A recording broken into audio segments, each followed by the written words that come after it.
Yashodanandana Brajanjanandana Yashodanandana Brajanjanandana Yamunatira Vanachari Yamunatira Vanachari Jai Radha Madhava Kunjavihari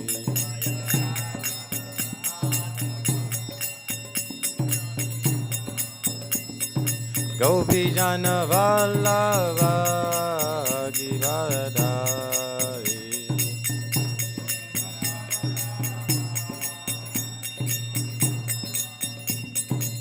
Yashodanandana Brajanjanandana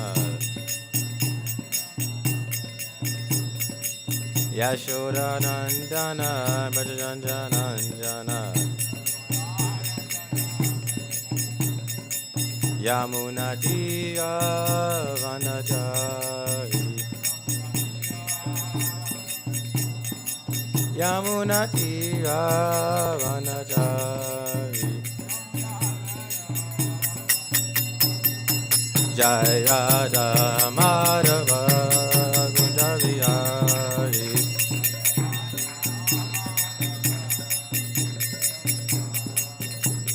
Gopi Jana Vallabha Giridhari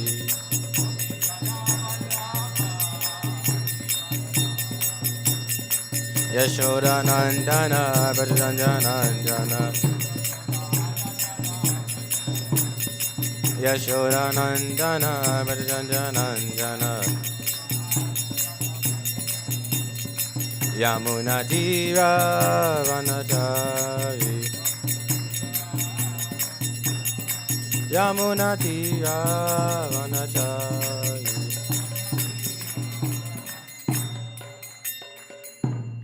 Jai Om Vishnupad Paramahamsi Parivad Jagacharya Shodha Shatashi Shrimad Bhaktivedanta Swami Srila Prabhupada Ki Jai Shrimad Bhagavatam Ki Jai. All glories to simple devotees. All glories to simple devotees. All glories to simple devotees. All glories to Shri Guru. All glories to Gauranga. All glories to Srila Prabhupada. Om Namo Bhagavate Vasudevaya. Om Namo Bhagavate Vasudevaya. Om Namo Bhagavate Vasudevaya.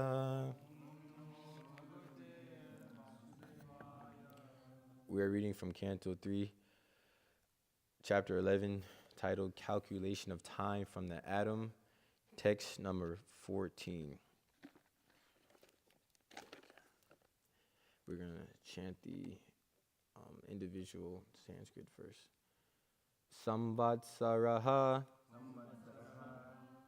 Parivatsaraha, Idavatsaraha, Eva, Cha, Anuvatsaraha, Vatsaraha, Cha, Vidura, Evam, Prabhashyate. Okay. Samvatsara Parivatsara, Idavatsara Evacha, Anuvatsaro Vatsarascha, Viduraivam Prabhashyate. Samvatsara Parivatsara, Idavatsara Evacha, Anuvatsaro Vatsarascha, Viduraivam Prabhashyate. Samvatsara parivatsara. Ida vatsara evacha. Anuvatsaro vatsarascha. Viduraivam prabhashyate. Please repeat. Samvatsara parivatsara. Ida vatsara evacha. Anuvatsaro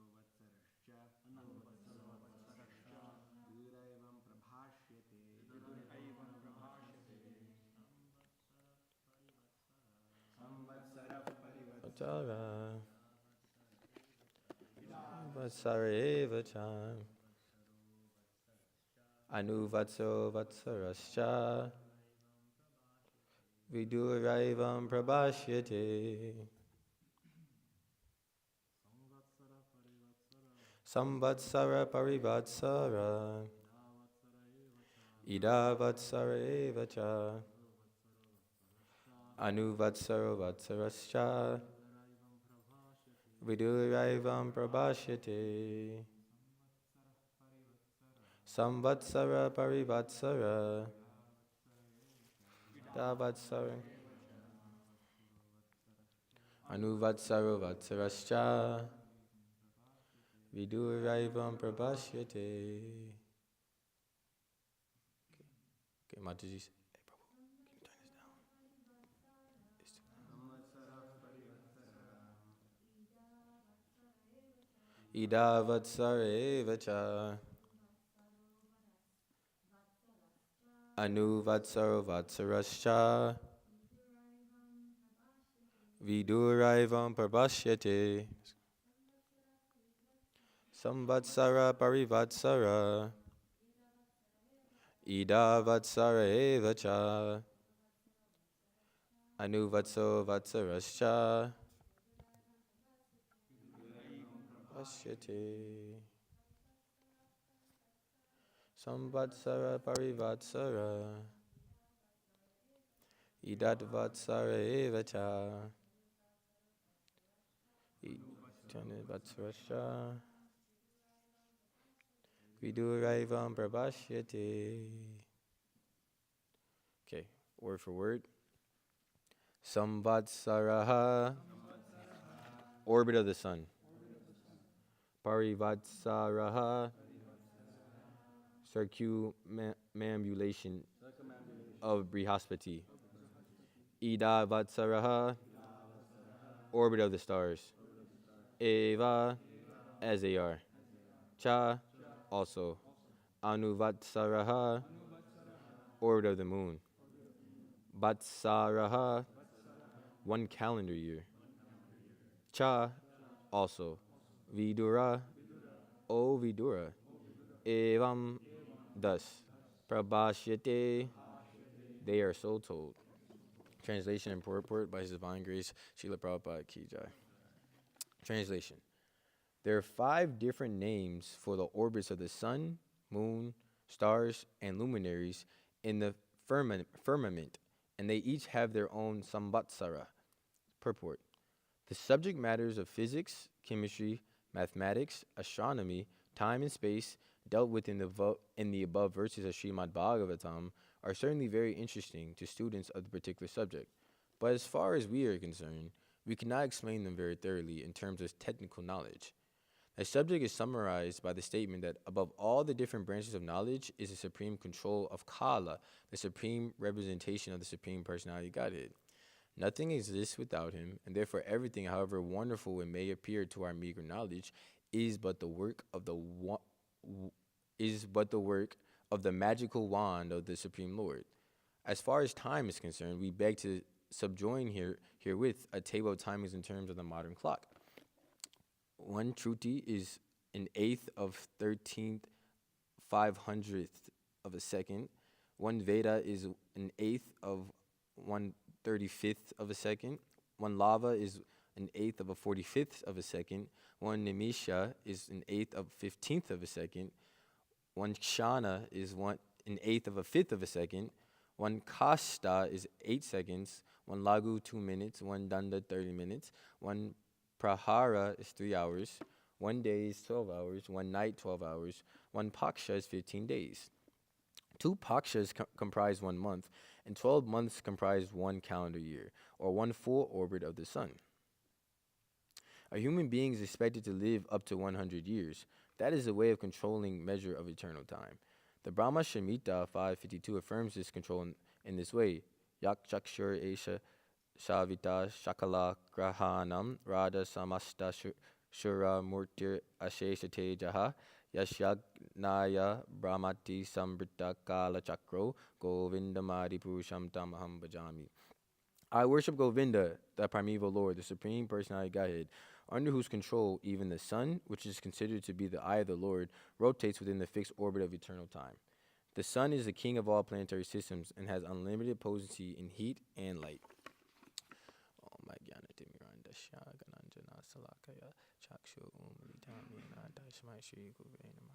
Shri Tittanamano Vishnam Stapitamina Bhutale Swayam Rupakadamayam Dadati Swapadantikam Vandeham Shri Guru Shri Dapadakamalam Shri Gurun Vaishnavam Sha Shri Rupam Sagratam Saharaganapitam Tam Srivam Sadvedam Savadutam Bhavajana Saitam Krishna Chaitanya Devam Shri Radha Krishna Pada Sahakana Lalita Shri Visakantam Sha Hey Krishna Karina Sindhu Dina Mandoja Gopate Gopisha Gopika Kanta Radha Namosite Tapta Kanta Gaurangi Radha Vindamini Shri Vishapana Sri Devi Pranamami Hari BA Vanchakavatu Vachaki Vasini Bayo Japadita Nam Parimayo Vaishnavi Namo Namah Namo Om Vishnu Padaya Krishna Prasaya Bhutale Srimate Bhaktivedanta Swami Namine Namo Om Vishnu Padaya Krishna Prasaya Bhutale Srimate Bhaktivedanta Swami Namine Namaste Saraswati Devi Gauravani Pacharne Nirvishisa Sunivadi Pasasadasatarne Jai Shri Krishna Chaitanya Prabhu Nityananda Shri Dvaita Gadadhar Shivasri Gaur Bhakta Vrinda Hare Krishna Krishna Krishna Hare Hare Hare Rama Rama Rama Hare Hare. So this is calculation of time from the atom. This seems like this is the last verse that is calculating time from the smallest unit, which is the atom. And then it seems like the next verses talk about the times that each yuga is, and then each kalpa. And then it goes to, I believe, the time of each Manu lives, and then the time of Lord Brahma, and then eventually the universal devastation. So it's like a progression, starting from the smallest unit at the time. The smallest unit, the atom, building up all the way to the universal devastation, which pretty much is when Lord Brahma leaves this world, or leaves his body. So in this verse is talking about ultimately what we've been discussing the last few classes in Srimad Bhagavatam time. So I'm not going to go too deep into it, but it is worth to mention that Prabhupada is talking about this samvatsara, the orbit of the sun, and pretty much this orbit of the sun is based on the orbit of the sun. This how we understand time, but the Vedic knowledge is so intricate that it bases time not just based on movement of the sun, but the sun rotating around the atom. And this is actually described. I'll take control over the. Let's see. Yeah, I'll take control. Okay, yeah. So this is actually described in a couple verses back. Yeah. So atomic time is measured according to its covering a particular atomic space. That time which covers the unmanifest aggregate of atoms is called the great time. So pretty much the time covered by the sun and passing over an atom is calculated as atomic time. So pretty much from my understanding is time, according to the Vedic understanding, is based on the sun rotating around the atom. But in modern understanding, it's the sun rotating around the earth. So the reason why the Vedic knowledge is superior, because it goes even smaller. You see these in this verse, the breakdown of a second. I think the lowest we have is millisecond, but there's really no understanding like anything smaller than that. But the truth is an eighth of 13th of a 500th of a second. So this is so inconceivable because it's measuring by the atom. The atom is so small. So based on the movement of the sun around the atom, you're able to break this second down to that small of a unit. And even bigger, Lord Brahma's time, which is even more phenomenal. So you have like the smallest of the smallest and the biggest of the biggest. In this world, Lord Brahma, he has the longest duration of life because he occupies a greater mass. And based on some readings, right now, currently, we are in the first day of the second half of Lord Brahma's life. So Lord Brahma is approximately like 51 years old. According to this is lecture by His Holiness Bhadavikaza Swami Maharaj, calculation time from the atom actually, and he talks about this, and he talks about literally the exact time of Lord Brahma and what time of day it is, and he says that it's a little before 11:30 in the morning, which is pretty phenomenal. I can't speak today. It's pretty amazing how we can calculate the time of Lord Brahma. I mean, this is all in the scriptures, though. For those who are expert in seeing, those who have this divine, this divya gyan, they're able to see these things. And you see, earthly time is, if you look at this verse that we just talked about, I'll go back. The breakdown of time. Oh, that's not 14. So the Vedas, they do have an idea of 1 day and 1 night, 12 hours, 12 hours. 12 hours is 1 day and 12 hours is 1 night. And we similarly have this understanding of a day being separated by 12. The day is 12 hours and the night is 12 hours. This comprises 24 hours. And this is based on, like I said, the earth rotating. The earth rotating.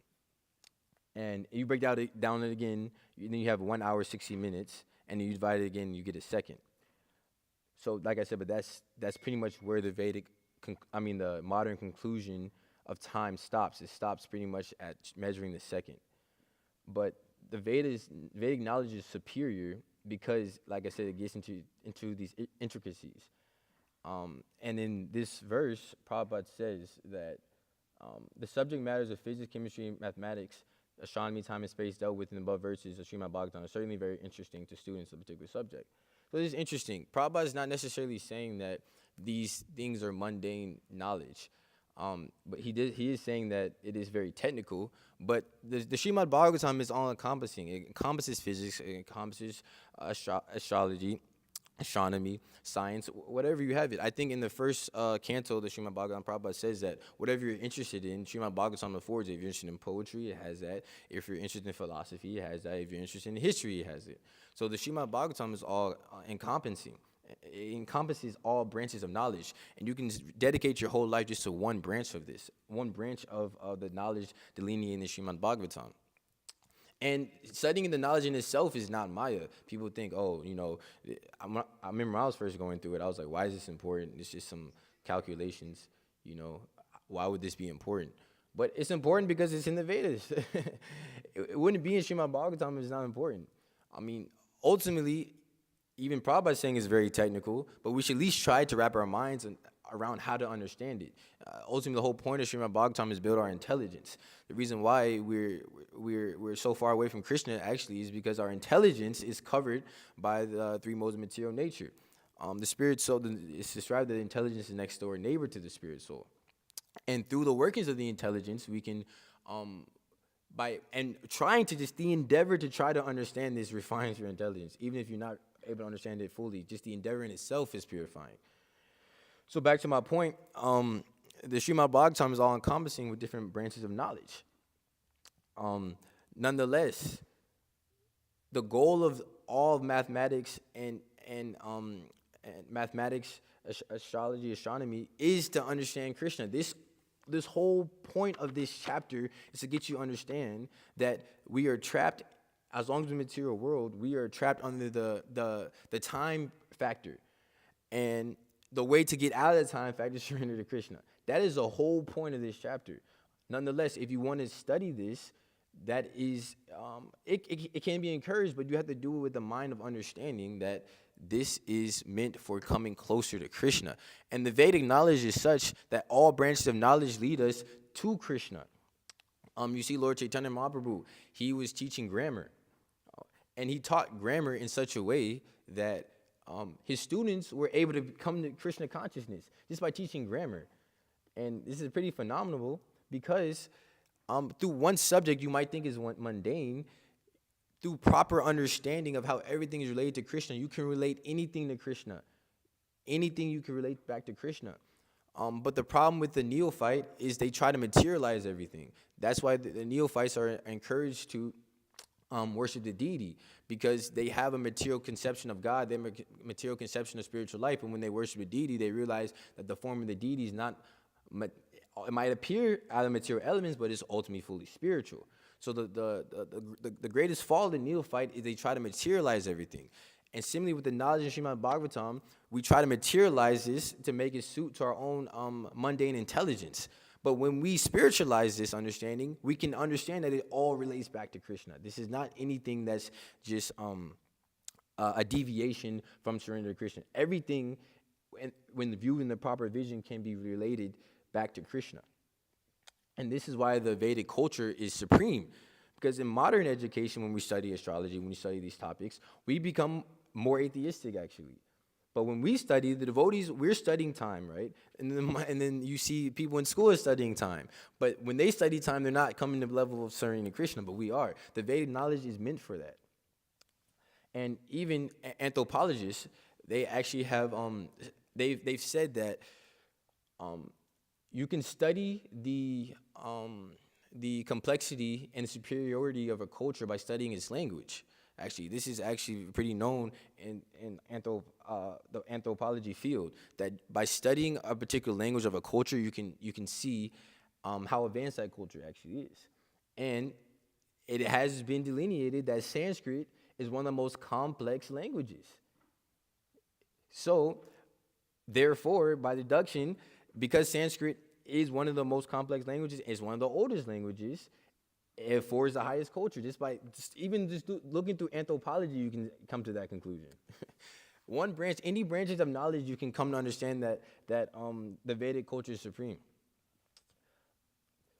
So, the perfection of education is to surrender to Krishna, and there's actually a purport that Srila Prabhupada talks about.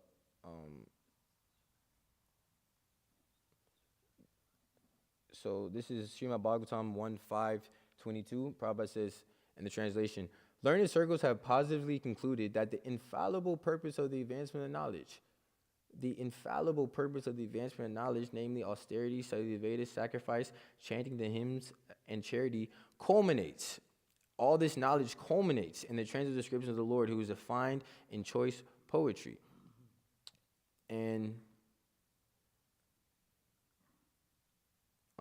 I'll start right here. When advancement of knowledge is applied in the service of the Lord, the whole process becomes absolute. The personal Godhead and his transcendental name, fame, glory, etc., all non-different from him. Therefore, all the sages and devotees of the Lord have recommended that the subject matter of art, science, philosophy, physics, chemistry, psychology, and other branches of knowledge should be wholly and solely applied in the service of the Lord. Art, literature, poetry, painting may be used in glorifying the Lord. So this is not Maya. Art is not Maya. Literature is not Maya. Poetry is not Maya. Psychology is not Maya. It's only Maya when it's bereft of this relationship with Krishna. But as Prabhupada, he's training us. Prabhupada is training us to not materialize these subject matters, to spiritualize them by relating it back to Krishna. And the problem with modern education is it doesn't do that. But yeah, just with Srimad Bhagavatam alone, we can open up schools, we can open gurukuls, we can even colleges. Just off the Srimad Bhagavatam alone, there's no other knowledge. We don't have to go outside the Vedas to seek all these intricacies of life. And people think that, Vedic culture was so archaic, is so mundane. But just a couple of verses ago, it talked about how there's a measuring stick from, where is that verse? Hold on. It was talking about you can measure time by putting a hole through let me see. I forget what it was. I think it's right here. Yeah. The measuring pot for one nadika or danda can be prepared with the 6 pala weight, 14-ounce pot of copper in which a hole is bored with the gold probe weighing 4 masa and measuring 4 fingers long. When the pot is placed on the water, the time for the water overflows in the pot is called one danda. So it is advised here in the bore in the cup measuring pot. Okay, hold on. Yeah, this is another way of measuring the duration of a danda, just as time is measured by sand in a glass. It appears that in the days of Vedic civilization, there was no dearth of knowledge in physics. Prabhupada saying this again, in physics, chemistry, or higher mathematics. It's pretty interesting. Measurements were calculated in different ways as simply as could be done. So they were able to measure time, I can't even really understand this, of putting a hole in a copper pot and then letting it sit, and the time that it sinks down is equal to what, one danda, I think it's saying. Yeah. So, and this is all simple. This is very simple. Prabhupada saying this is simple living, high thinking. It's so simple under measurement of time, but they were still able to conceive of how to measure it. So, the Vedic culture is supreme because it directs us to surrender to Krishna.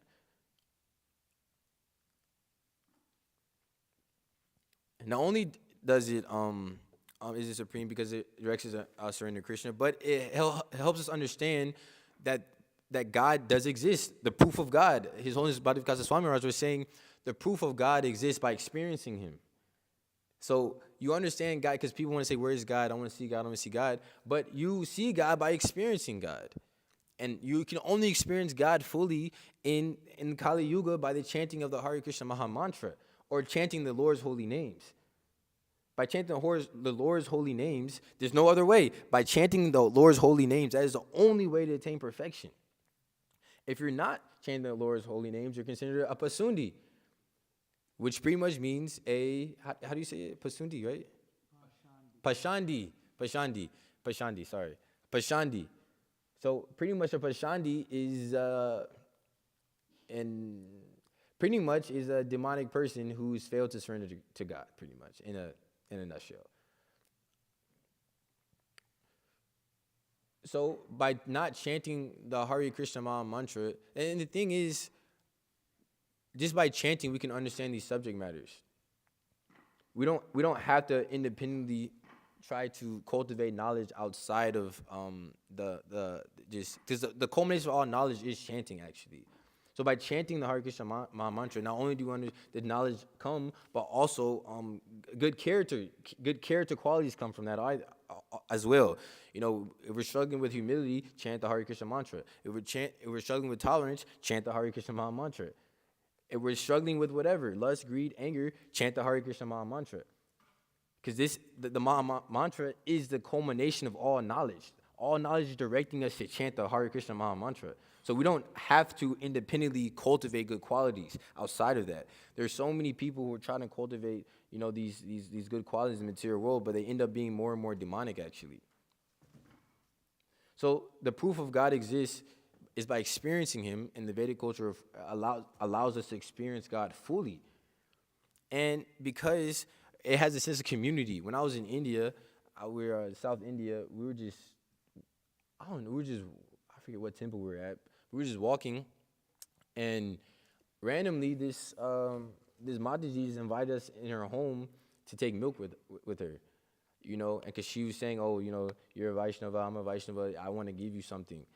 But this understanding is not present in American culture. Like, try walking outside and see somebody's going to invite you in their home.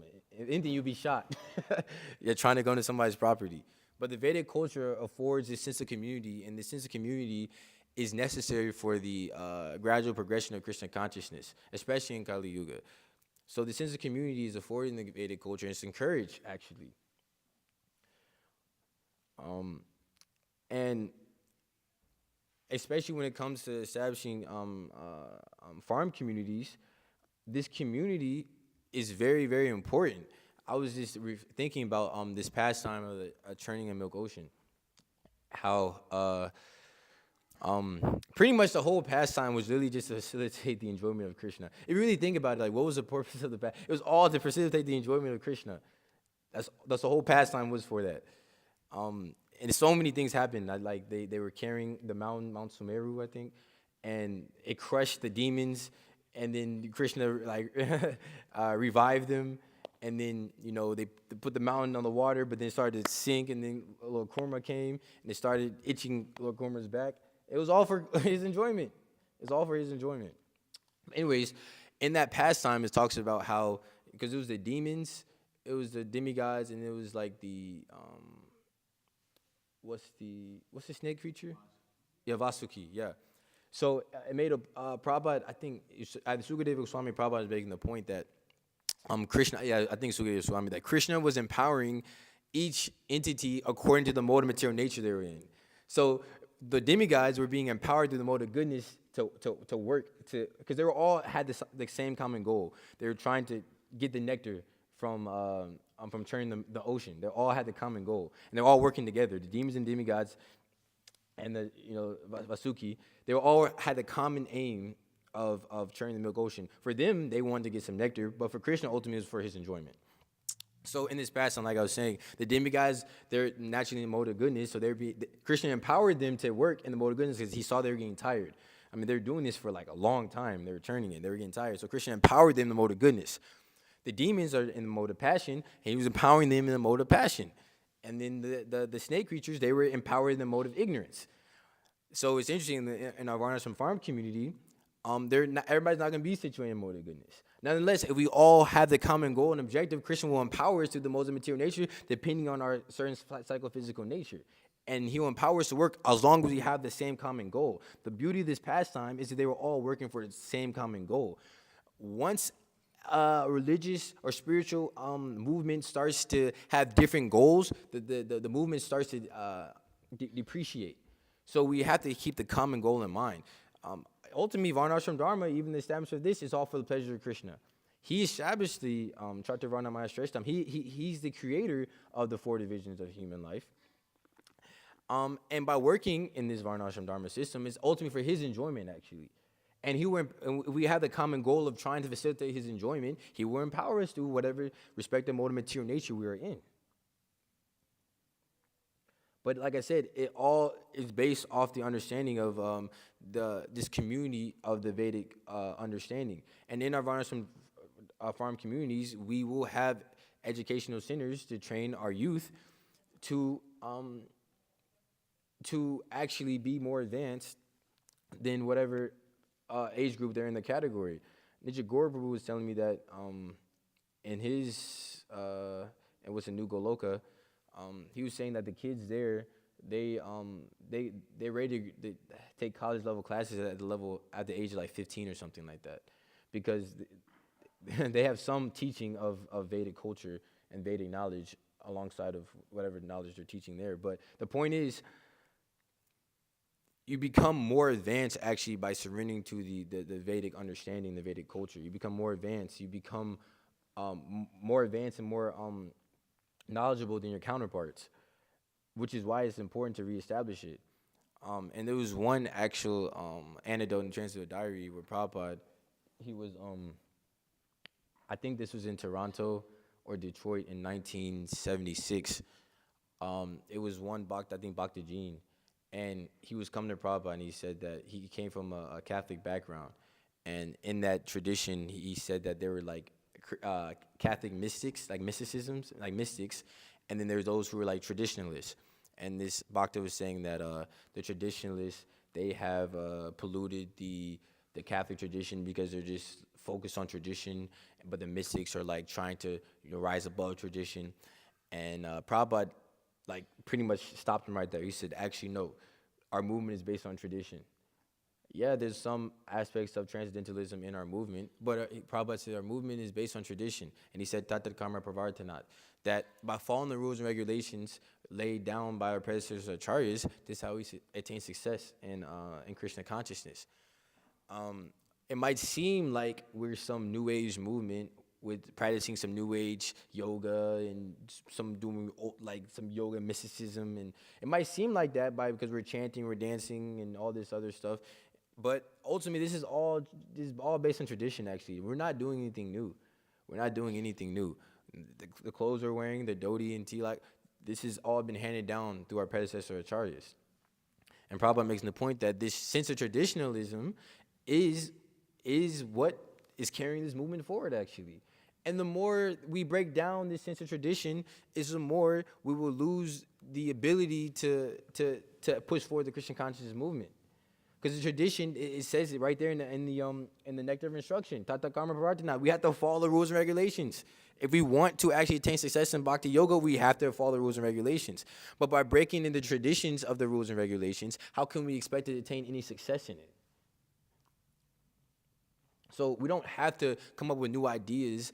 I mean, of course, there's room for innovation. There's always room for innovation in the Krishna conscious understanding. However, like and Muda Mission is mentioned, like,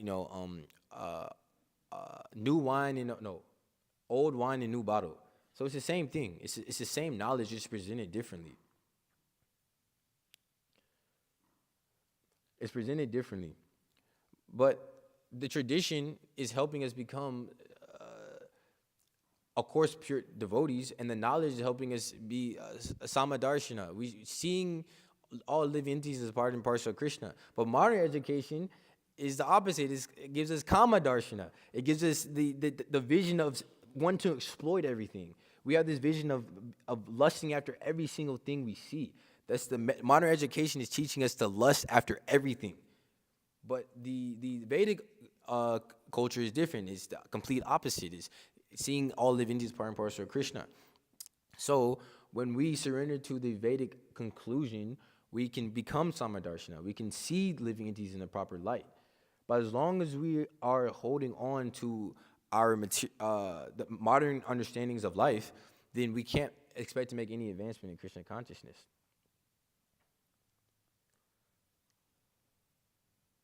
And in this regard, there's a pastime in the Chaitanya Charitamrita of this Keshava Kashmiri.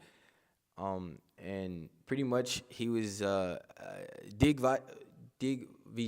Yeah, Digvijayi. He was a great poet. He traveled around India, and he would defeat all types of scholars with choice poetry. He was an expert. He was a devotee of Saraswati, and she empowered him to compose beautiful poetry. And one day, Lord Chaitanya was singing on the bank of the Ganges, I think. Yeah. And Keshava Kashmiri happened to just come by. And Lord Chaitanya challenged him. He said, compile some poetry on the Ganga. So on the spot, he composed 100 beautiful verses glorifying the Ganges. And Lord Chaitanya said, I have detected 5 faults and 5 embellishments or ornaments. Yeah, ornaments based on what you said. And then Keshava Kashmiri said, no, there are no faults. There are no faults. He's puffed up. He said, no faults. Everything I said was perfect. Everything I do was good. And Lord Chaitanya at this point was only like maybe 11 years old, something like that. He wasn't more than 15 years old. I think he was 11.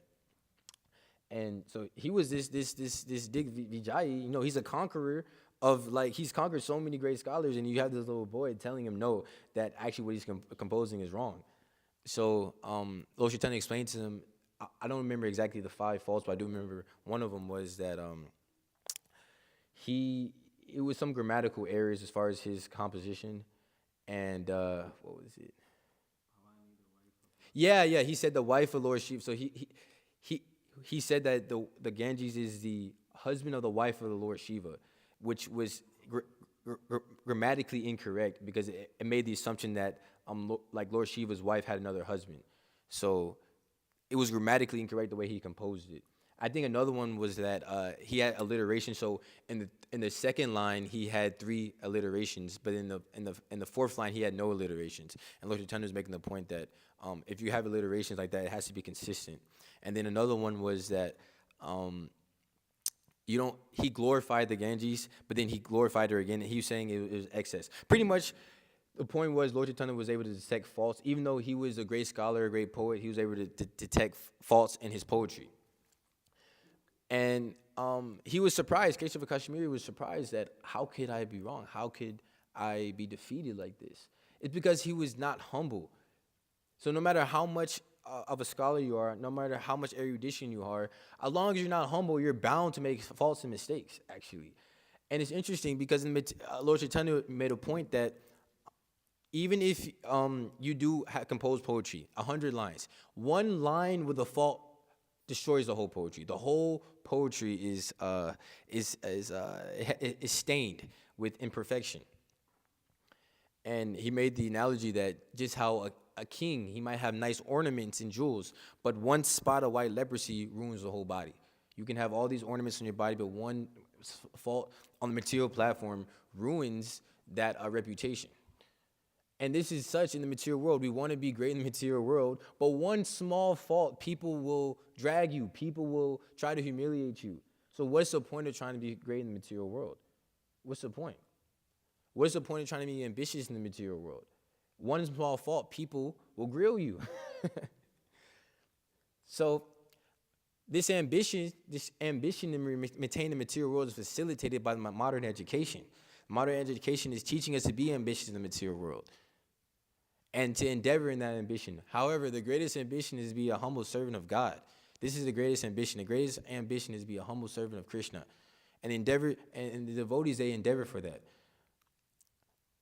It says, yatanto yogina shainam pashantyamanya vashchitam, yatanto jatsutatmano nainam pashanta shetasaha.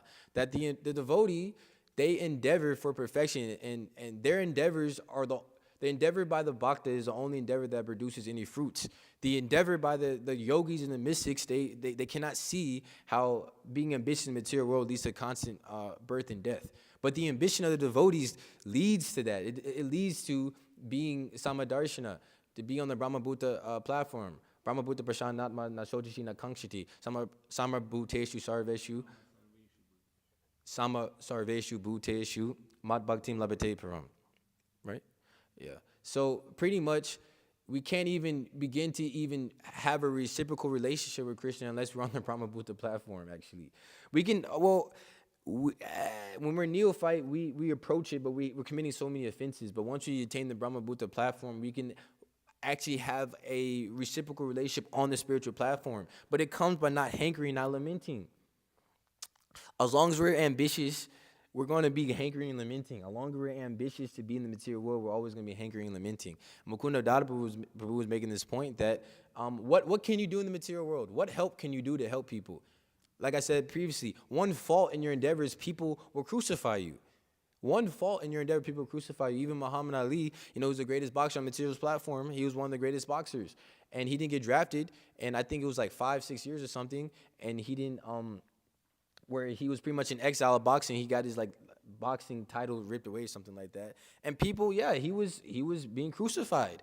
One fault of not wanting to get drafted, and people saw him as some low-class person. He had no respect for him anymore. And this is what we want to be ambitious for. We want to be ambitious to be humiliated. But nonetheless, the devotee, even if they commit a fault, all their endeavors are perfect. Prabhupada makes this point, that even though he composed the Srimad Bhagavatam, it might have not been in the perfect English, because he did it with the attitude of wanting to serve his Guru Maharaj and the mission Lord Chaitanya. It was perfect. So the endeavors of the devotees are always perfect as long as we have the mood of wanting to serve purely. And mood and mission is mentioned that some of Prabhupada's godbrothers, they actually went to the West, but they weren't actually able to preach effectively, and even they were able to preach effectively, it didn't yield any true spiritual value, because they had a mood of wanting to be glorified by the instructions of the spiritual master. So when we're fulfilling the orders of the spiritual master, we should always keep in mind that this is for his glorification. We shouldn't go out and execute the spiritual master for our own glorification. When you do that, it produces no result. Prabhupada makes that point, that he went out and then his other godbrothers went out. The reason why Prabhupada was successful, because he was not seeking his own glorification. That is the point. He was seeking the glorification of Krishna because he understood the conclusion of the Vedic Vedic knowledge. So the culmination of education is to glorify Krishna. The culmination of Vedic education is to be Samadarshana, so that we can fully surrender Krishna. And in this purport, Prabhupada talks about, let's see.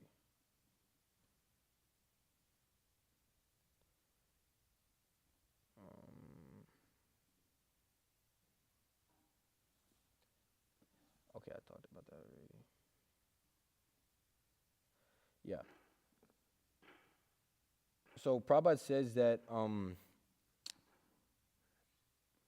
nothing exists without him, and therefore everything, however wonderful it may appear to our meager knowledge, is but the work of the magical wand of the Supreme Lord. This is very beautiful. It's very wonderful.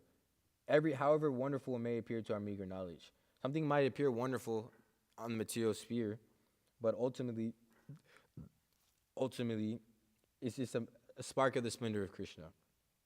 And in this regard, the Chaitanya Charitamrita is actually talking about the wonders of Krishna. Prabhupada makes a point that one thing that's very wonderful is, okay. So this verse, let me offer my respectful obeisance to Sri Chaitanya Mahaprabhu, by whose mercy even unclean Yavanas become perfectly well-bred gentlemen by chanting the holy name of the Lord. Such is the power of Lord Chaitanya Mahaprabhu. And in this purport, Prabhupada says, although less intelligent men cannot understand it, this is a special power of Lord Chaitanya Mahaprabhu. Actually, the body of a Christian conscious person changes in many ways. Even in the United States, when our devotees chant on the street, American ladies and gentlemen inquire from them whether they are actually Americans, because no one can expect Americans to become such nice devotees all of a sudden. Even Christian priests are greatly surprised that all these boys from Jewish and Christian families have joined the Christian conscious movement. Before joining, they never regarded any principles of religion seriously, but now they become sincere devotees of the Lord. Everywhere people express this astonishment, and we take great pride in the transcendental behavior of our students. Such wonders are possible, however, only by the mercy of Chaitanya Mahaprabhu. They are not ordinary or mundane. Prabhupada says that it's wonderful that he was able to bring Westerners and Yavanas into the movement of Lord Chaitanya. Prabhupada says this is wonderful. How we have Westerners, especially myself, not having no upbringing of the Vedic culture, Vedic understanding, Lord Chaitanya is able to purify them to the degree that they're at least able to come to the point of being considered a Vaishnava. Prabhupada said, this is wonderful. Such wonders are possible only by the mercy of Sri Chaitanya Mahaprabhu. This is wonderful. It's very wonderful how myself, I'm even up here. This is very wonderful. All the mercy of Lord Chaitanya Mahaprabhu. But this is all, and this mercy is being given down through Srila Prabhupada and our own Guru Maharaj. And this mercy is overflooding. The mercy is there. The mercy is always there. But as long as we are discontent with it's also very wonderful action as well that we've been given a perfect process and we still trying to find faults within it. This is very wonderful. How is it that Krishna has given us the most perfect process and we still aren't able to submit fully to it? This is very wonderful. The power of Maya. And on another point, in this verse, interesting, it talks about the different times. I don't have so much time myself. I wanted to talk about a little something else, but what's it, 11? Yeah, 11:14. Yeah, I'll just go to this timetable. This is a very quick point. But it's interesting. It talks about the Shruti, Veda, Lava, Nimesha. I was looking for one particular time. I didn't see it, but the Muhurta's not on here, surprisingly. Anyways, you can't fit everything on here, but the Muhurta, especially for devotees, the Brahma Muhurta is very important. It says it's about 48 minutes, but this 48 minutes can generate the most amount of you can generate the most amount of spiritual advancement during these 48 minutes before sunrise. And this Brahma Muhurta, it helps you cultivate the mode of goodness by being by waking up early, by doing our sadhana, our devotional service during this time. You know, it says it's our devotional service of Bhakti Yoga is increased astronomically. I don't really know the number, but it's increased astronomically just by practicing Krishna consciousness during this time. And we have to be determined to be situated in the mode of goodness. We have to be determined to be situated in a higher mode. So it was one pastime with Burijan Prabhu. I think that's, yeah, Burijan Prabhu. And he asked Prabhupada, you say that devotees are situated in the mode of goodness, but then you also say that devotees are above the mode of goodness. So how do you understand this? Prabhupada said, yes, devotees should come to above the mode of goodness. However, as long as in the material world, we're always going to be affected by the modes of material nature. So as long as we're affected by the modes of material nature, we should strive to be in the mode of goodness. And the Brahma Muhurta affords us the greatest opportunity to be situate in the mode of goodness throughout the day.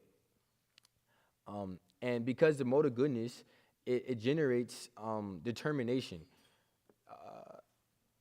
to actually be Krishna conscious. And in the Bhagavad Gita, talks about determination. And the 18th chapter is very wonderful. I mean, I went through it the other day. It just talks about like austerities and the different, talks about austerity in the mode of ignorance, passion, goodness, knowledge and impact, and the knowledge in the phases of goodness, passion, ignorance. And it also talks about determination in the mode of goodness. So this determination in the mode of goodness, also Anaprita, that determination which is unbreakable, which is sustained with steadfastness by yoga practice, and which thus controls activities of the mind, life, and senses, is determination in the mode of goodness.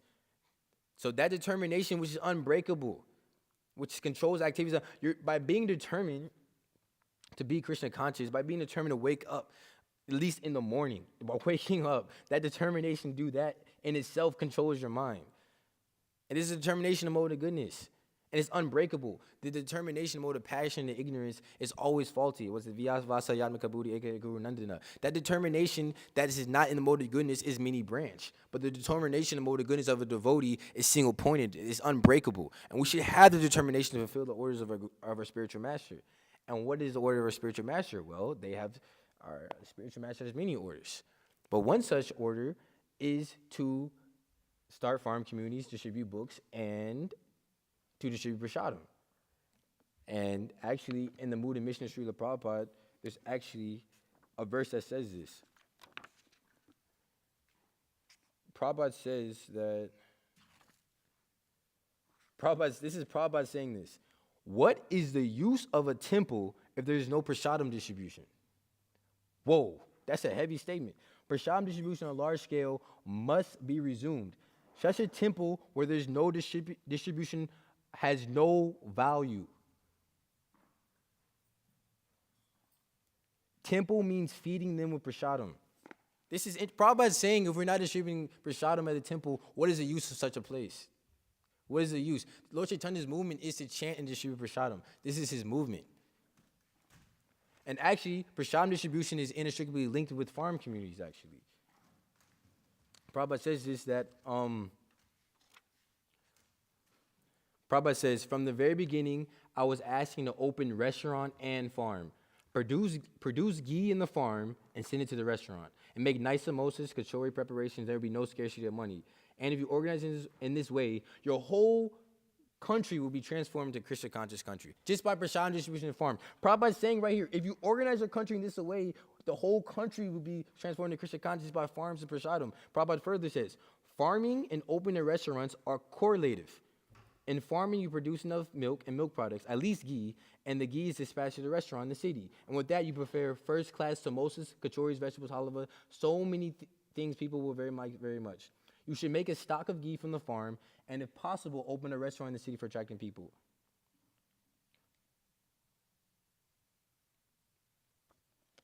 So this is very important.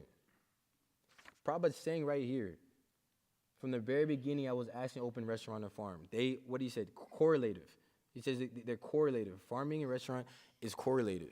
So what is the point? What is the point of having a temple? What is the point of farm distributing books? What is the point if we're not? Actually, Prabhupada also says this.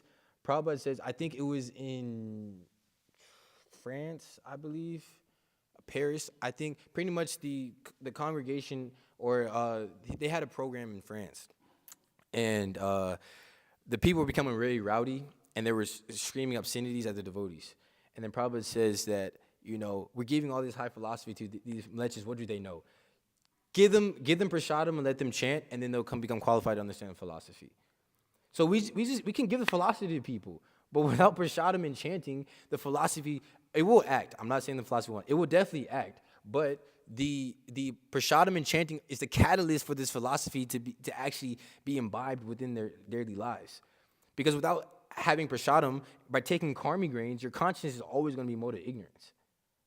So if you really want to push forward the movement of Srila Prabhupada, we should abide by his instructions. He's literally saying right here, what is the point of a temple that does not distribute prasadam? It is useless. It's a pretty heavy statement, actually. It's a pretty heavy statement. Nonetheless, like I said, Krishna consciousness is all-encompassing. And we shouldn't pick and choose instructions. Oh, I want to follow this one, but I don't want to follow that one. I want to follow this one, but I want to follow that one. Even if we're not able to follow all of one, at least don't be envious of the teachings that are laid down by the acharyas and that are laid down by our spiritual master. And actually, Lord Chaitanya, in one word, one name for Lord Chaitanya is Vishvambara.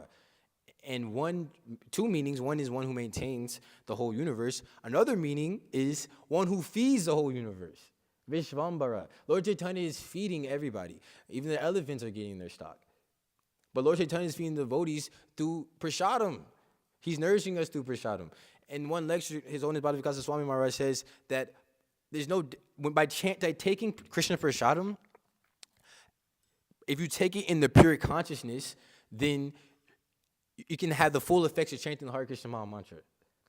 That's powerful. By taking prasadam in the right consciousness, it's equivalent to chanting purely the Hare Krishna Maha Mantra. Guru Maharaj says this in one lecture. It's very interesting. Why? Because it's non-different. Prasadam is non-different than, of course, the holy name is the most merciful thing in Kali Yuga. But prasadam allows that holy name to manifest, and we can fully imbibe it within our heart. So, but the problem is we're materializing everything. We think it's just food. We think, oh, this is just some food, and you expect to get any benefit by materializing it. I mean, yes, we have, everything should be employed in service of Krishna. We have lust, we have greed. We should be greedy for prasadam, but we should be greedy to take prasadam for the purpose of spiritual advancement. We're not just taking it for our own pleasure of the tongue. Even if somebody comes to us with just boiled rice and some potatoes, we should be satisfied with it if it's offered to Krishna. Why would we not be satisfied with it? What is the problem? What is the problem with having boiled vegetables and potatoes? What is the problem? The problem is we're seeing it as a means of our enjoyment. Because it's not enjoying the titillation of our tongue, we become disappointed in it. But no, this is Maya. We can never make proper spiritual advancement as long as we're materializing the paraphernalia of Krishna. So we have to spiritualize our consciousness. We have to have the determination and mode of goodness. And by having the determination and mode of goodness, we can see things clearly. And when we see things clearly, we can come above the time factor. This time factor has been bounding us since time immemorial. But by being situated in the mode of goodness, by following strictly to the rules and regulations of Krishna consciousness, then we can transcend this time factor and we can see the Vedic understanding in their proper vision. So I'll end my class here. I went a little bit over. And I'll open up for any comments, corrections, questions, chastisement, anything like that.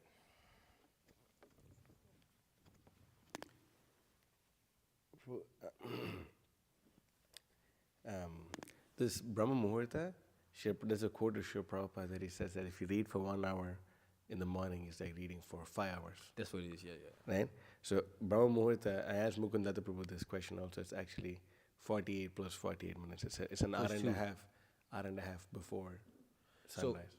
So an hour, so it's two. So it's actually it's an hour and a half before sunrise. Okay, so it's 48 times 2 pretty much. Okay. Mm-hmm. Yeah, I remember went to the database, I just typed in Muhurta, and it said that it's translated as 48 minutes. But I guess the Brahma Muhurta is just, it's a little longer. That is only make logical sense. How can you read for 1 hour and 48 exactly. minutes? Yeah, that makes sense. And I had a few questions in regards to your class. You were saying, I haven't read this section of Chaitanya Charitamrita in a long time. You're saying Lord Chaitanya taught grammar and brought them to Krishna consciousness? Because as far as I remember, it seemed like that students were fine with him when he was teaching grammar.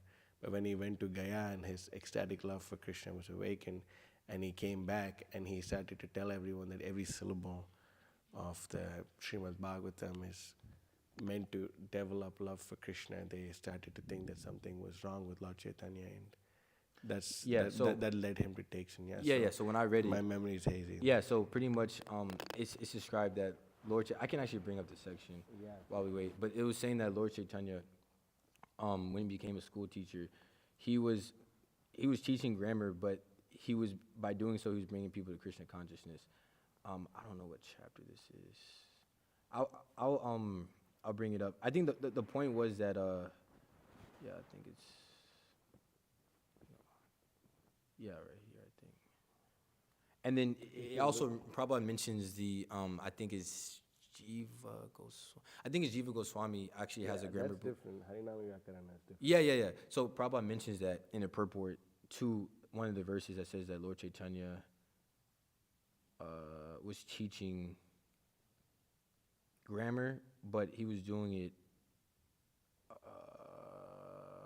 Okay, that's the one I was just talking about. Okay, I'll find it, Prabhu, Okay. and I will. Yeah, I'll find it, Prabhu. And you know, maybe you have a reference. Okay, maybe right here. I think it's right here. No. Damn. Okay, I'll find it, Prabhu. I'll send it to you after class. And as far as I remember reading in the third canto of the Srimad Bhagavatam, it says that the false ego is the next door neighbor of the spirit soul. But you were saying that the intelligence is the next door neighbor. Yeah, Prabhupada says Prabhupada that. says that. Yeah, no, it's in the Bhagavad uh-huh. Gita actually. I see, because I guess it's both things. It says in the third canto, it stated that Yeah. false ego is the finest point where the living entity starts to identify with matter. Right. So I So- guess both points. So Prabhupada says next door neighbor. He says like Yeah, he says that I think in the Bhagavad Gita, I think he says that because he says that intelligence is next door neighbor of the spirit soul, and that he's making the point that when the intelligence is bewildered, and the spirit soul kind of he becomes more. I had the so pretty much he was saying that when the intelligence is not pure, we're not able to understand the subject matters of Krishna consciousness. But when intelligence is purified, then through our spirit, through us, we're able to see like the philosophy of Krishna consciousness through the right vision. This in the third. It's in the I think it's in the third chapter of Bhagavad Gita, right? Yeah. So that's from my understanding. I think it's both though, Prabhu, because it also says like false ego. It says that you say this all the time that above mind. About the it's in the third chapter about 342. Indriyani paranyahu Yeah. indriyebhyav paramanaha manasastu Right. parabuddhir yo buddhev said paratastu 342? saha. So it says that 342 Bhagavad Gita. So it's just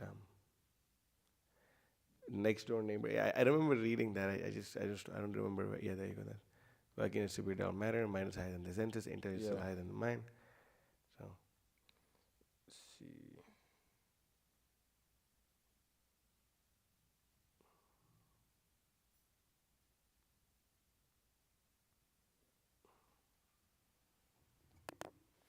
The senses. Yeah.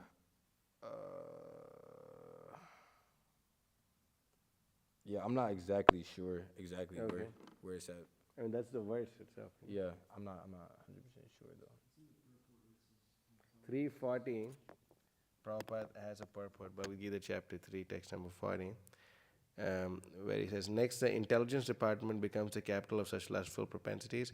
Intelligence is the immediate next door neighbor of the spirit soul. There it goes. Okay. Okay, there it go. Okay. I remember reading somewhere around that section. I don't remember 340. exactly. Okay. Okay. Okay. Anything else, bro? I think you got a question.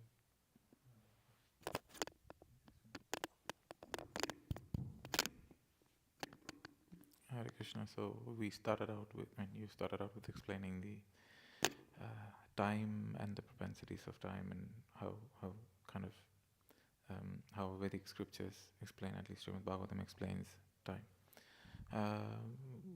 So now we also have a lot of other questions from people in general, where they ask about all these mythical beings, like you talked about Aristashvara and all these asuras that Krishna killed. We can kind of experience time, but where are all these asuras and rakshasas that I explained very clearly in both the Krishna book and all the books? Like, how do we kind of? What do you mean? Like, how So we see time? most of these rakshasas, asuras, kinnaras, all of these beings, we don't experience them here. So the first question, at least in India, that people ask is, where are these things and mythical beings which supposed to have been killed by Krishna and Vishnu? Now and that is pertinent because now that makes people believe that this is all just myth and it's not I see what really you're saying. proof. Yeah, yeah. So I mean, this is definitely not all like mythology. I think actually, His Holiness Gumar, like Bhadivgasa Swami Maharaj was talking about this actually, how there is some like demonic people they're taking birth. It was like one of those controversial classes he was talking about. But no, this is you're saying we're all these demonic beings and rakshasas and all this? And now we can't find them now. So what happened? Well, Did they ultimately, the thing is, well, we're surrounded by asuras. That's first of all. Like most people in this world are asuras. As far as the rakshasas, where they are, from my understanding, they have a particular planet, right? And you're saying because we don't see them, but there's so many things we don't see. Just because we don't see it doesn't mean that they don't exist. We don't see the time passing, for example. We don't even see like a germ. So how can we expect to see? We don't see demigods. It says Narada Muni, he in the Radharani Ishvara temple, he would come, and then Prabhupada saw him though. So I'm sure even they were here, we can have certain vision. If those with proper vision can see them, but because we don't have the proper vision, we're not able to see things. I mean, that's how I quote that verse when you see things clearly. It's another verse. Utkarmantam sitam vapi bhujanam va gunanmitam vimudananu pashanti pashanti gana chakshushaha. This vimudananu pashanti, that pretty much those with untrained vision aren't able to see these things. Okay, so you ask where they are. That's when we have to take faith in the scriptures. They are present. They are around. And from my understanding, like the Rakshasas, they have a planet, right? They have the Rakshasas. They have they have a planet. Sometimes they come down, yeah, and they cause disturbances, and then Krishna comes and kills them. But as far as us seeing them, just because we don't see them doesn't mean they don't exist. That's the same argument that atheists say. We don't see God, doesn't mean God doesn't exist. So it's the same argument. Ultimately, it boils down to faith. Scientists have faith in the atom, the construction of the atom, or the construction of a germ. As far as seeing, they understand how it works and everything, but actually seeing the actual molecule, and even it's all just theoretical understanding actually. So you're gonna have to have faith in something. Either have faith in the scientific conclusion, or have faith in the Vedic scriptures. So I think just because you say you don't see them doesn't mean they don't exist. Aren't necessarily a valid argument. This is the same argument that people say to Prabhupada all the time. I just had a couple of other points as well. Yeah. Like the first thing is, we were talking about this danda and all of that. Yeah. Just, Dunda? the fragment of time. Yeah, Dunda. Danda. Yeah. So I think Ramanujacharya says even one danda wasted without uttering the Yeah. Dvaya mantra Om Namo Narayana is wasted. Yeah, thing. sure. So maybe that's one application of time as well. That's what I thought when you said that. And the other thing is, we finished with Varnashram and how restaurants can be used to kind of, until the economy becomes better or whatever. So we can use, the vegetables and the ghee to send it to our restaurants and then purify, people like that. To be really, and this is what I thought again, to be really precise, nowadays the food, the quality is so bad that without Varnashram, I don't see the future for Yeah, sure. people, frankly, because Yeah. it's so badly Yeah. prepared, etc. So having prashadam on top of that is definitely going to be something that would be necessary. Yeah, sure. as well. I just- This point is brought up that everything is poison pretty much. Everything is toxic. The air is polluted. The ground is polluted. People's minds are polluted. Ultimately, it all starts because we ourselves, our minds are polluted, and everything else becomes polluted. But yeah, it's true. And it's like you go to the store. I was just telling, I think Abdul Chandra the other day, like you see a strawberry, it's like this big, and you look at it, and you go to India, you see a strawberry, and you're just like, wait, that. Or even go in the garden, and you see Abdul's growing some strawberries, and you're like, that's strawberry. This doesn't look natural. Obviously, it's like some GMO manufactured thing, and we're eating this like it's nothing. And yeah, it's all poison. And when you have a community where you're growing your own food and vegetables, then people can taste the difference. They can realize whatever they're eating is not really, even what's considered food is very like what some graham crackers, crackers is that considered food? Is gummy bears considered food? Like, people's ideas of what food is so completely just like degraded. It's just like, oh my god. Yeah. For this quote you read about the farms and the restaurants, and I was thinking about Prabhupada said that at least just have ghee set aside, and I was Yeah. thinking that how much intelligence is required to organize such a thing is like mind-boggling. Prabhupada is actually saying for the most difficult thing to accomplish, Prabhupada says, oh, just at least have ghee. That is a huge challenge, just doing Yeah. that. Yeah. I was thinking about, like, although we exist in a society of transcendentalists or whatever, we're so-called Brahminical, but like we're sinking into we're going into the sinkhole of society because Yeah. we're failing to protect cows. Prabhupada says that killing cows means to end human civilization. Yeah, it's a heavy statement. Yeah, it's true. Like even like you said, having ghee is challenging itself because we were talking about this the other day. How even cows, it's only so much milk they're gonna give in their lifespan, and then after that, to produce ghee from that in mass quantity in the center, it's like it's really kind of inconceivable how we can do it. Nonetheless, at least the endeavor to do it is just the endeavor in itself is pleasing because it is something that's like it's like uncharted territory. How are we supposed to produce tons of ghee, so much so that the farm is getting enough and also the restaurant is getting enough? Like, how is this? I don't know how we can. Yeah, it's really crazy. But one thing though is like one ISKCON center I used to go to, they didn't even like serve food in ghee. They would serve it in coconut. They would fry pakoras in coconut oil, which is really crazy. No, it was that and also what's the other oil? Peanut oil? No. I don't know why I'm blanking right now. Anyways, whatever. They're boiling.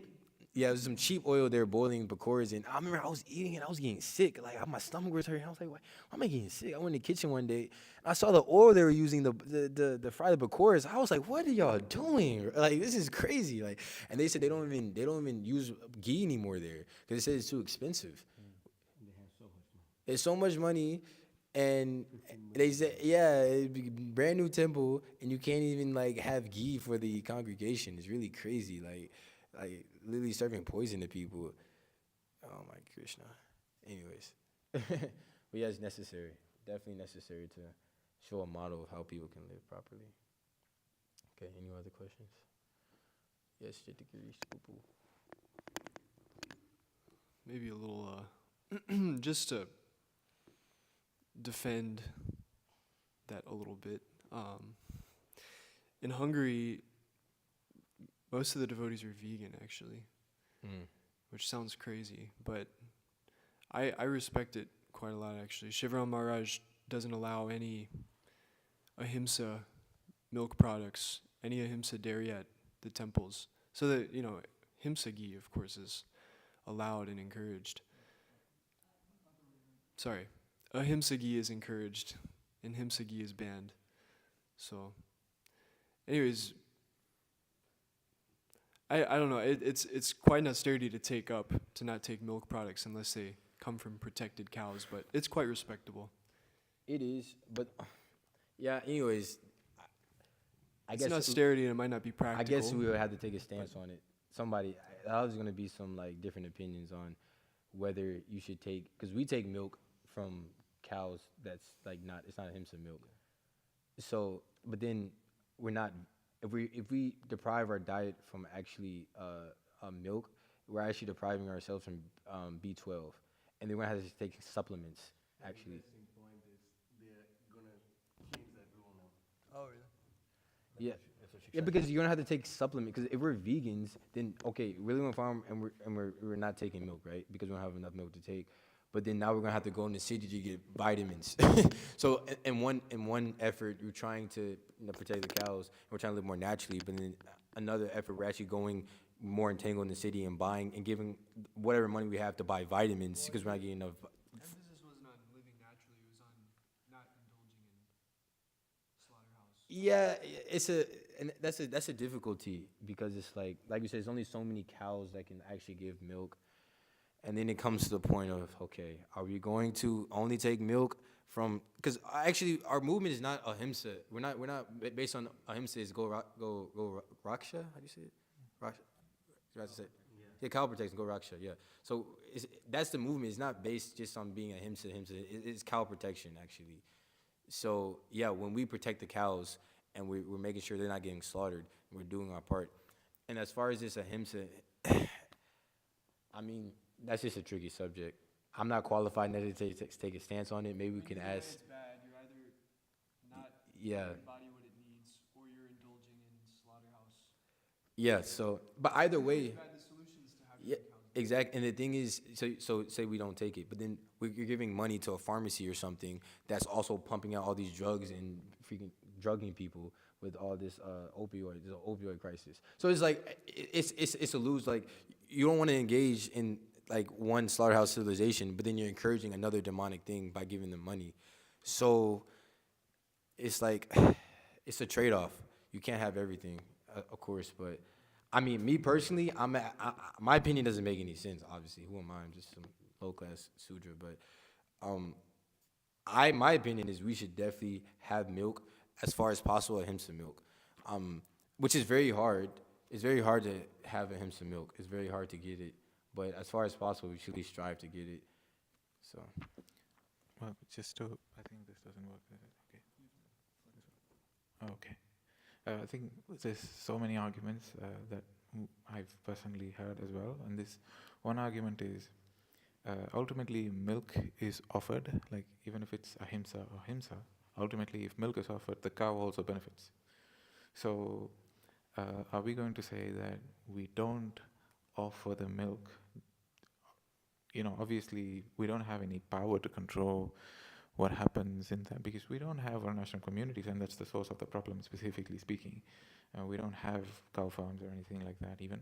Oh, not completely out, but in many of the temples don't get supported by these farms. So are we also, the argument is, should we also stop the cows being benefited by their milk getting offered? So I think there's arguments in many, like we can argue in Yeah, many ways, it's but ultimately, it's a sticky subject. I Yeah. mean, I know our guru doesn't take yeah. himsa. He only takes a himsa milk. So I want. Do you know his stance on this, Mota? He doesn't. Do you what's Guru? He doesn't have a stance on it. You probably know better than me. I don't know his stance I on mean, it. Gurma understands what he follows is that, Go Raksha, yeah. Go Raksha milk. That's what he follows, and by doing that, he sets the ideal. We say that, and we should obviously strive to go in that direction. And I have some ideas which may seem wacko, but how this could be possible in a few years. Anyway, we're out of. But ultimately, I think instead of focusing on the problem, we should focus on the solution. Ultimately, Yeah, exactly. I think that's what Guru Maharaj Yeah, really wants. exactly. Yeah. Personally, if you have the Varnashram communities, I mean, there is no point in just talking about this being a problem. It's been a problem for 15, 20 years now. Yeah, sure. So, Just do and it. it's still a problem. So, there's no point in Yeah. just discussing that. Anyways, let's. Madhus, have any questions or comments? Okay, some questions over there. Jita, can I just go to like 9, 10 or something? Is it fine? I think it was like 2 questions over there. Okay.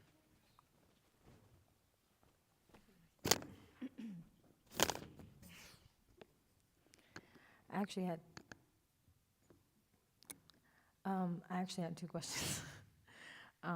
But the first one I have is, when there are no jivas, qualified jivas to take the post of Lord Brahma, Lord Krishna takes on the post. So I was wondering, does that same time frame apply when Krishna takes the post of Lord Brahma? And also, my other question on top of that was the Lord Brahma, during the pastime of Lord Brahma taking the cows, was that Krishna acting as Lord Brahma, or was that an actual ordinary jiva? Okay, so as far as your first question, my understanding is the universe works on like a cycle, and post Lord Brahma, it says it lives up to 100 years. So even if Krishna is playing the role of Lord Brahma, in order to facilitate the manifestation, because if Krishna is playing the role of Lord Brahma and it's not 100 years, it would actually disrupt the the function of the universe. So Krishna will come in this world. He'll play a part as an ordinary living entity, but he'll do it in such a way that it doesn't disturb the function of the cosmic manifestation. Because say Krishna comes and he's playing a post of Lord Brahma, and he lives for like whatever 1,000 years.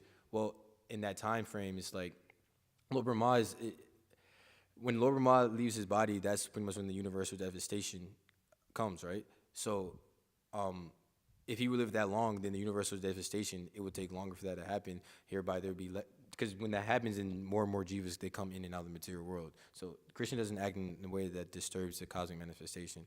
As far as the second question, I'm not sure on that, whether that Lord Brahma was Krishna when he stole the cow. I don't think so, though, because from my understanding, that Lord Brahma who stole the cows, he took birth as Haridas Thakur, right?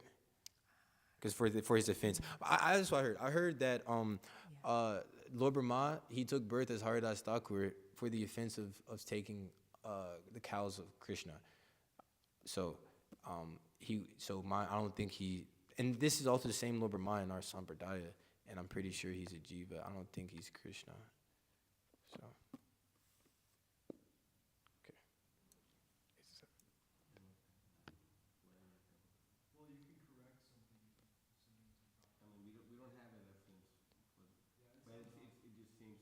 It seems like it. It's not like a reference, but it doesn't seem like he's because Lord Brahma was a jiva. I mean, just was Krishna right now. Then, because that's what she's asking. Are you asking like Lord Brahma right now? Is he Krishna? No, no, no. During that pastime. During that Just dur- pastime. yeah, yeah, yeah. But I isn't was during just this curious. pastime it's the same as? It doesn't say. I didn't read Vishnu Acharya Thakur's commentary on this, but it seems like it's jiva. Yeah, that's what I understand. So yeah, I don't have a reference for it, but it just seems from like logical deduction that he is just a jiva and not Krishna. That's it. Okay, Srimad Bhagavatam ki jai.